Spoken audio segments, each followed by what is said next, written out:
I came home after a relaxing weekend away, ready to enjoy my brand new hot tub, the one I saved up for, designed myself, and hadn't even used yet. But instead of peace, I found a nightmare. HOA Queen Marissa Tate and her crew were throwing a full-blown party in my backyard. Drinks spilling, music blasting, and Marissa herself soaking in my hot tub like she owned the place. I hadn't even used it yet. That's when I knew I wasn't just going to stop her. I was going to teach her a lesson she'd never forget. See, Marissa had been messing with me for months. First, she threatened HOA violations over my private hot tub. Then, she sent neighbors to test it out. But this was war. Lucky for me, my college buddy works in a dye lab. He sent me a special, totally safe but highly visible heat-activated dye. It's completely clear in cold water, but once the temperature hits 98 degrees Fahrenheit, bright, pumpkin orange. And it stains for days. So, I set the trap. I left town, parked my car blocks away, and waited. And right on schedule, Marissa and her gang snuck in. They lounged, laughed, and partied until their skin started turning orange. Panic. Screaming. Pure chaos. Marissa looked like a human traffic cone. And I had it all on camera. What happened next? HOA drama, lawsuits, and the ultimate downfall of Marissa's dictatorship. But in the end, justice was served. If you loved this story, comment the number 1 below, subscribe to my channel, and hit that bell for more crazy revenge stories. I always thought buying a house in a quiet neighborhood would bring me peace. No drama, no loud neighbors, just me, my work as a software developer, and a personal space where I could unwind. But that was before Marissa Tate, the self-proclaimed queen of our HOA, decided that my backyard belonged to her. It all started with a dream. I had saved up for months to build the perfect hot tub. Heated jets, LED lights, Bluetooth speakers, the whole package. This wasn't just any hot tub, it was my sanctuary. After weeks of careful planning and installation, it was finally ready. I could already imagine myself sinking into the bubbling warmth after a long day of coding. But fate had other plans. I came home from a quiet weekend trip, expecting to relax in my brand new hot tub. Instead, I found an absolute nightmare. Laughter. Music. Clinking glasses. Strangers in my backyard. And there, sprawled in the middle of my untouched hot tub, was none other than Marissa Tate, holding a glass of wine like she was the queen of a Roman bathhouse. "Oh good, you're back," she chirped, as if this was all perfectly normal. "We were just talking about how lucky we are to have a shared gem like this." My jaw clenched. Shared? I hadn't even taken my first dip in that tub, and here she was, hosting a full-blown unauthorized pool party. I scanned the scene. Marissa's sandaled foot dangled over the jets, her friends lounging comfortably with cocktails, one guy even pouring her more wine. Like they owned the place. I felt my blood boil. This wasn't just a neighbor overstepping boundaries, this was theft. I had spent months designing this oasis, only to have it invaded by a group of entitled trespassers. I wanted to yell. I wanted to throw them out immediately. But then, something stopped me. I took a deep breath. No, Jake. Not yet. I had something better in mind. Something that would make sure this never happened again. And it was going to be legendary. Part 2, The Perfect Revenge, a science experiment gone wild. Marissa had made one fatal mistake, she underestimated me. I'm not just any guy. I'm a software developer, detail-oriented, patient, and most importantly, a master of calculated revenge. After the hot tub heist, I knew I couldn't let her get away with it. She had pushed me too far. The trespassing. The audacity. The complete disregard for my property. So, I called my old college buddy Nate. He worked in a dye lab.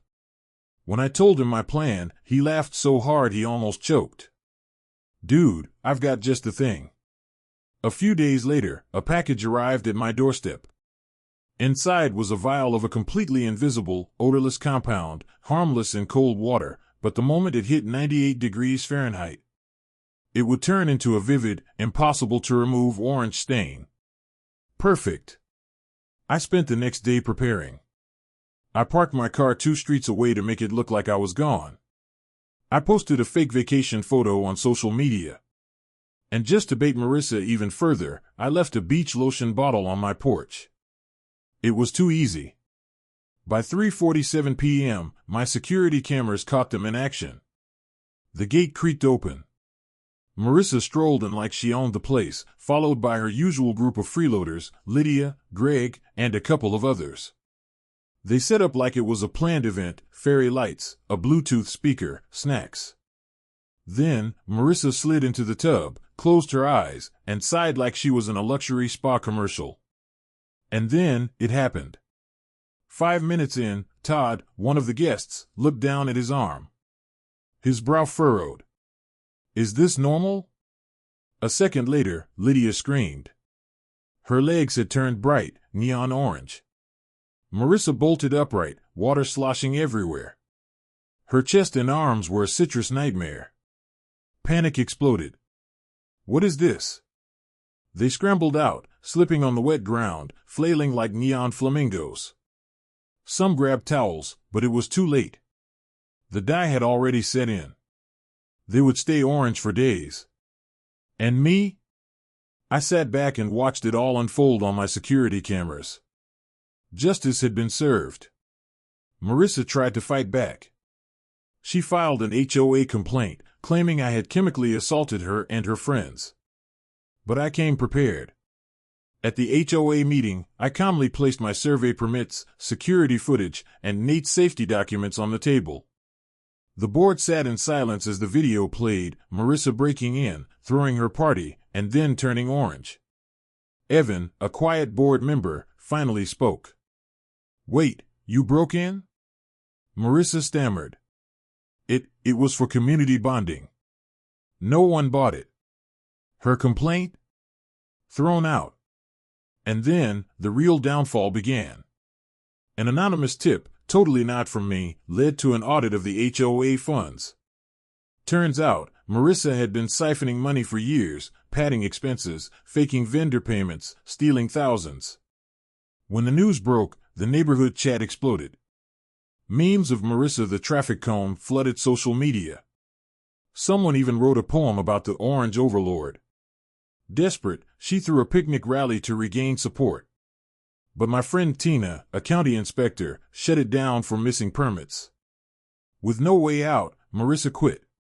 Her house went dark. A few weeks later, she sold it and vanished. And me? I sat in my hot tub, finally peaceful, orange-free, and completely victorious. Lesson learned. People like Marissa think they can take whatever they want. But entitlement has consequences. Respect people's boundaries, or you might just end up as the neighborhood meme. If you loved this story, comment 1 below, subscribe to my channel, and hit that bell for more epic revenge stories. If Marissa thought she could waltz into my backyard, steal my hot tub, and get away with it, she was dead wrong. After the orange apocalypse, I thought she'd accept defeat and move on. But no, Marissa was too proud, too arrogant to admit she had been caught red-handed. Instead, she did what all entitled people do when they're exposed. She played the victim. Monday morning, I woke up to an official HOA complaint taped to my door. The accusation? Chemical assault. Marissa claimed that my dangerous substance had permanently stained her skin and caused emotional distress. I laughed. Out loud. Because here's the thing, I had receipts. That evening, at the emergency HOA meeting, Marissa stormed in, her arms hidden beneath a long-sleeved sweater, despite the 80-degree weather. She launched into a dramatic speech about toxic behavior in the community and how I had ruined her life with my childish prank.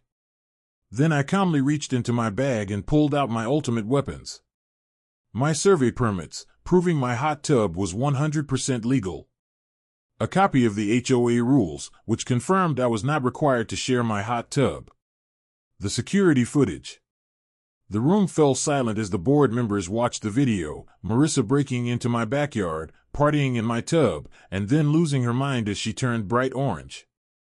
Evan, the quietest board member, was the first to speak. "Wait, so you broke into his yard?" Marissa turned pale, or, well, as pale as an orange person could get. She stammered about community trust and shared spaces, but no one was buying it. The board dismissed her complaint immediately. But that wasn't the worst of it. Because that same night, someone tipped off the HOA about Marissa's financial records. And that's when things really got interesting. A few days after the meeting, whispers started spreading through the neighborhood. Someone, an anonymous tipster, totally not me, had suggested an audit of the HOA funds. Turns out, Marissa had been siphoning money for years. Fake vendor payments. Inflated expenses. HOA fees that magically disappeared. And the worst part? She wasn't even subtle about it. The moment the audit started, the neighborhood chat exploded. Screenshots of Marissa's lavish vacations, paid for with mysterious HOA funds, started circulating. Memes of Marissa the traffic cone were replaced with Marissa the crook. Desperate to save face, Marissa tried one last move, a neighborhood unity picnic. She set up a bounce house, food trucks, a raffle, anything to get people back on her side. But then, my friend Tina, a county inspector, showed up. "No permits," she said, flipping through her clipboard. "Yeah, this event's done." And just like that, Marissa's final attempt to regain power crumbled. The HOA board held a vote the following week. Marissa was removed. Her house went dark. A few weeks later, she sold it and disappeared. Justice? Served. After months of drama, HOA wars, and the most satisfying revenge of my life, peace finally returned to Pinewood Heights. The HOA, now led by Victor, a retired military vet who had zero tolerance for nonsense, vowed that there would be no more overreach, no more ridiculous rules, and definitely no more Marissas. And me? I finally got to enjoy my hot tub. No more unwanted guests. No more trespassers. Just me, a cold drink, some mellow jazz, and the sweet taste of victory. At a neighborhood barbecue, someone asked, "Hey, did Marissa ever turn fully orange?" I raised my glass with a grin. Just waist up. The entire backyard erupted in laughter. That was the last time we ever spoke about Marissa Tate, the former HOA queen, the one-time neighborhood dictator, the orange overlord of Pinewood Heights. And my hot tub? Still bubbling. Still private. And still mine. Lesson learned. People like Marissa think they can take whatever they want. They think rules don't apply to them.